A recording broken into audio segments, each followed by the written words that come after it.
Hey there, and welcome to the Happy Wife Mentor Podcast. I'm your host, Jenny Grimion, certified coach, podcaster, mom of 3, and happy wife of 19 years. I help busy women in their 40s get their spark back in their marriages without any effort from their husbands.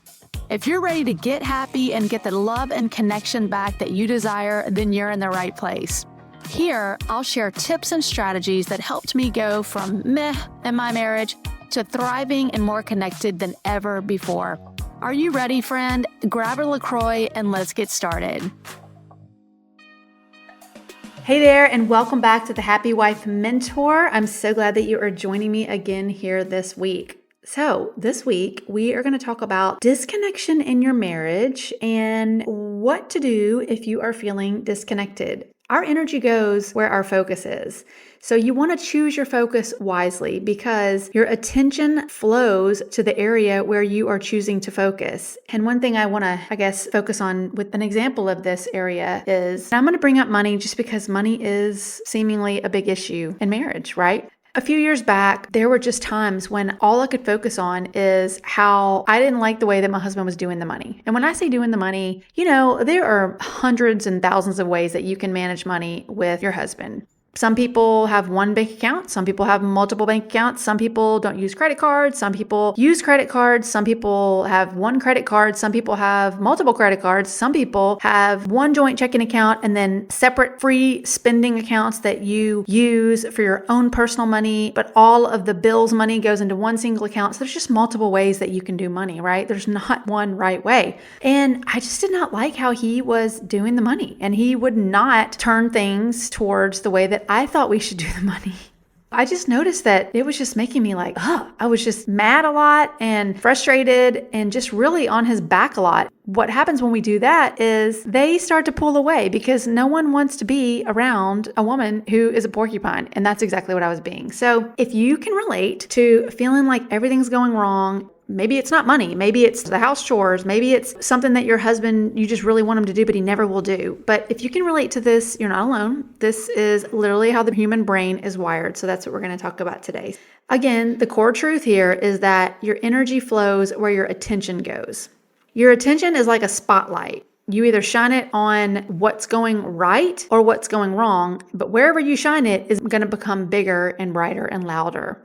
When you focus on a problem, then the problem expands, right? Naturally. And then when you focus on what's going right, your experience, your emotions shift. Honestly, your physiology and your body softens, and your husband responds to you differently because, like I said, you're no longer a porcupine. You are someone that is easy to be around. Some examples would be looking for what your husband didn't do right. He didn't take out the trash. He is never planning a date night for us. I don't know if you've thought those things before, but if you start to think that, and if there's one area that you find that you're noticing like he never does this or he won't do this, it's like your brain just naturally gravitates towards that and you are noticing it more and more and more. Am I right? Is anyone else? Is it just me, right? It's sometimes easier to do that versus it's harder to notice the small things that he is doing right. Like he's made your coffee maybe he's loyal. He's always been loyal to you, or he's consistent in certain areas that maybe you're not noticing.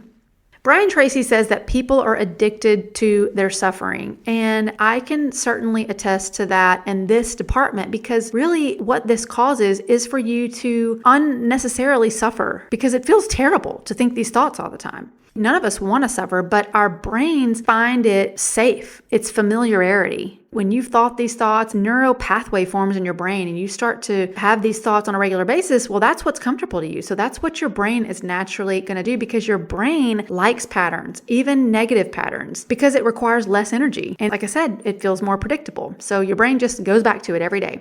And they say that the brain has something like over 60,000 thoughts a day, and most of them are negative. Yeah, isn't that crazy? You're not just broken or dramatic or negative. It's just simply your brain doing what it does. But that's okay because we can change that. Again, our brain is wired for a negativity bias. It's just an evolutionary survival mechanism that our brain uses, and it's always scanning for danger, threat, maybe disappointments or rejections. In the modern marriage, this would show up as he never listens, or he always withdraws, or, we're just drifting apart. I recently did a survey and a lot of people had the thought that I'm worried we're going to drift apart, or we are drifting apart, or if we stay in the same pattern, we're going to drift apart. It's a valid concern, but when you start to think about those thoughts that we're having, a lot of times it is negative, and it's just kind of like what our brain does on autopilot if we're not in kind of control of what we're thinking, right? What are the consequences of letting your brain just run the show like this and be negative? Well, it magnifies your problems. It makes you feel powerless. It triggers you to just emotionally crash out. If you have a teenager, you know what that means, right? It increases your resentment, and it decreases your connection ultimately with your spouse. An example of that might be you see his socks or his underwear laying on the floor and it becomes, he does not respect me. If he respected me, he would pick that up. Or he didn't respond to your text and you say, he just doesn't care. It's a spiral. These are not really truths. They're just your brain's shortcut. Like I said, it's that neural pathway that's been created that your brain is going back to again and again. You have the power to reframe these thoughts and to choose your focus. You don't have to fight your brain here. You can redirect it. I've talked about this before, but I'm going to say it again. We can choose to focus on what's going wrong, or we can choose to focus on what's right, what's going right, and what's working. Focus is not a personality trait. You being negative, maybe you're negative a lot and you find yourself just really ruminating on all of these negative things that he's not doing right. It's not a personality trait, or you're just not a bad negative person. It's just focus. And what we're talking about here with kind of like turning your thoughts around, it's just a skill and you can learn it. Some of the things that you can do here is take a 10-second pause. When you notice that thought coming up and maybe before reacting, think about, is this really a problem? Like just take a few minutes, take a few deep breaths. Think about, is this a problem, or is this just something my brain is serving up to me again that it served up to me yesterday and it's just comfortable thinking this, And how do I feel when I think this thought, right? Because most of the time it makes us feel terrible. And then your reticular activating system, which we've talked about before, shows you what you're looking for. If you say to yourself, you know what, today I am going to be looking for all the things that he's doing right, and you start to make note of those things every single day, then your brain is actually going to see more and more of it. It's actually amazing. And I know, going back to the money example that I gave earlier, for me, I just finally decided, why am I putting so much energy into this? We are fine financially.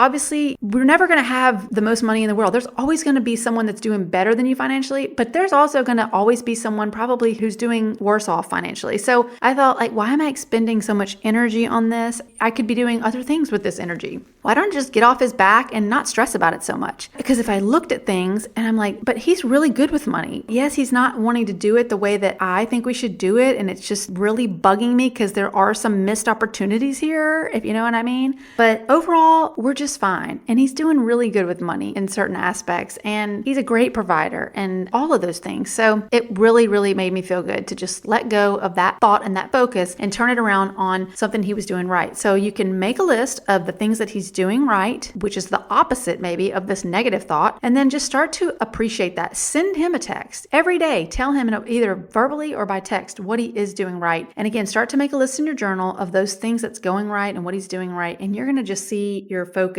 shift, and you're going to be amazed at how many things are going right versus everything's going wrong. You could also create a statement around that you could say to yourself, for me, if it's about the money, or for you, if it's about money, you could say something like, you know what, my husband is a great provider and I trust that he is making the best decisions possible with money for our family. And saying that to yourself every single day, because that is true. And I know for me, that was partly true. Now, there was another side to it that if someone else looked at it, you could find evidence that maybe it wasn't that. But if 50% is the negative and 50% is that things are going right, why not focus on what is going right and make more of that grow? Isn't that wild that we can do that with our brains? Grabbing these thoughts and holding them captive and turning them around. How does this affect and transform your marriage? Well, number one, you become softer. And what does that mean? Well, you're inviting, you're easy. The relationship becomes easier and you're not a porcupine anymore. And guess what? He starts to feel safer around you. We want to think that women are the ones that are emotional and have to feel safe, but men are this way as well. If they don't feel emotionally safe to share things with us and be around us, then they're going to push away. They're going to become cold, distant. And so it allows him to feel more safe around you, which means he's going to be magnetized and drawn to you because your vibe is more inviting and easy. And then you both shift from problem focused to possibility focused and what's going right. And then the final thing I say is couples don't all of a sudden fall apart and get a divorce just because of one huge thing. I mean, there could be a huge thing, but a lot of times and most of the time, they fall apart because there are little things like this all along the way that have been going on for years. And if you could turn this one thing around and start to show appreciation and focus on what he's doing right, what's going right in the marriage, then your connection's just really going to grow. I encourage you today to make your list. Go ahead, try it out, turn your negative thoughts around into the positive, make a list for what's going right, and just see where things start to turn around and how your connection starts to grow. You can't always control your circumstances, but you can choose your focus, and that one shift can change everything. I hope that this helped you today. I would love to hear from you. Please feel free to email me at coaching@jennygrumillon.com, and I will see you right back here next week at the same time and same place. Take care. Hey girl, I hope this podcast episode blessed you today. If it helped you in any way, I would so appreciate it if you shared it with a friend. Sharing is caring, and it's the best way for you to support me in this work. I would also love to hear from you. You can DM me on Instagram at Jenny Grumillon, and you can also join my free Facebook community at the Happy Wife Club with Jenny Grumillon. So go do something fun for yourself today, and I'll see you right back here next week.